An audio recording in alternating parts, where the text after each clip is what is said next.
আজকে রূপচাঁদা মাছ রান্না করব। এই মাছটি যেরকম পরিষ্কার করতে সহজ আর খেতেও ওরকম ভালো। মাছটি সুন্দরভাবে পরিষ্কার করে নিয়ে হলুদ লবণ দিয়ে মেখে রেখে তারপর আমি এখন ভেজে নিব। ভেজে নেওয়ার পর এখানে পেঁয়াজ বেরেস্তা করে নিচ্ছি, আর পেঁয়াজ বেরেস্তার সঙ্গে আমি দিয়ে দিব পেঁয়াজ বাটা, জিরা বাটা আর 2-3টা রসুনের দানা। তারপর দিয়ে দিব টমেটোর সস। দেওয়ার পর সুন্দরভাবে এখানে কষিয়ে নেব। নেওয়ার পর আমি দিয়ে দিব হলুদ, গুঁড়ো মরিচ, লবণ। তারপর সুন্দরভাবে পানি দিয়ে কষিয়ে নিয়ে এখানে দিয়ে দিব গোলমরিচের গুঁড়ো আর সামান্য চিনি। তারপর আমি ভাজা মাছটা দিয়ে দিব।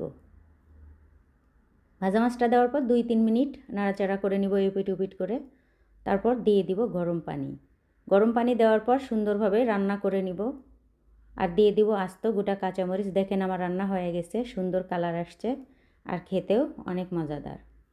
আজকে আমার ভিডিও এই পর্যন্ত। সবাই ভালো থাকবেন। আল্লাহ হাফেজ। আর অবশ্যই আমার ভিডিও কেমন লাগলো আমাকে জানাবেন।